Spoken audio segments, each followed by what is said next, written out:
નમસ્કાર દર્શક મિત્રો, હું છું પરમારા નિશા. તમે જોઈ રહ્યા છો લોકસામના ન્યૂઝ. તો જોઈએ આજના સમાચાર રીકડિયાથી અમારા રિપોર્ટર દિનેશ દાદલ સાથે. અમરેલીના રાંડિયાથી રીકડિયા જતા રોડમાં ભ્રષ્ટાચાર થયાની થઈ રહી છે લોકચર્ચા. રોડનું નબળું કામ અને નવાઈની વાત એ છે કે રાંડિયા અને રીકડિયા વચ્ચે અંદાજે 2 કિલોમીટર જેવા ભાગમાં રોડ બનાવેલ જ નથી, તેમજ નાળા બનાવેલા હોય તેવા આજુબાજુ પુરાણ કરવામાં આવેલ જ નથી. તો શું કોઈ મોટા અકસ્માત થાય તેની રાહ જોવાઈ રહી છે? નવા બનેલા પુલોની આજુબાજુમાં મોટા મોટા ખાડાઓ છે. રાત્રિના સમયમાં કોઈ મોટા અકસ્માત થાય તો જવાબદાર કોણ? આ બાબત રીકડિયા ગામના સરપંચશ્રીને ફોન કરતા તેમણે જણાવ્યું કે હું બહાર ગામ છું અને આ બાબતે કંઈ પણ કહેવાની ના પાડી. ત્યારબાદ ગ્રામ લોકોએ સંપર્ક કરતા જણાવ્યું. તો સાંભળો શું કહે છે ગામના લોકો. મારું ગામ રીકડિયા, મારું નામ અશોક કુમાર.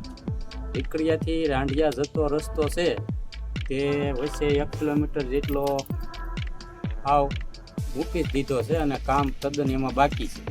પછી રીકડિયાથી જે પુલ પાદરમાં છે તે સાઈડમાં જે ડિવાઈડર આવે છે લોખંડના તે બનાવેલા નથી. જો ઓવરટેક કરવા ગાડીવાળા જાય તો નીચે પુલ જ છે, તો અકસ્માત થાય તો એના જવાબદાર કોણ?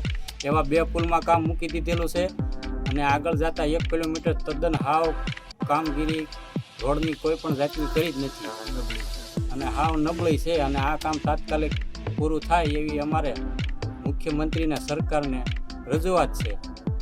અને જો આ કામ પૂર્ણ નહીં થાય તો કદાચ ગ્રામજનો ભેગા થઈ અને આંદોલન પણ કરશે. 2 વર્ષથી આ કામ બંધ છે એ અમારે જાણ મુજબ છે. તો ફરી મળીશું એક નવા સમાચાર સાથે. ત્યાં સુધી જોતા રહો લોકસામના ન્યૂઝ.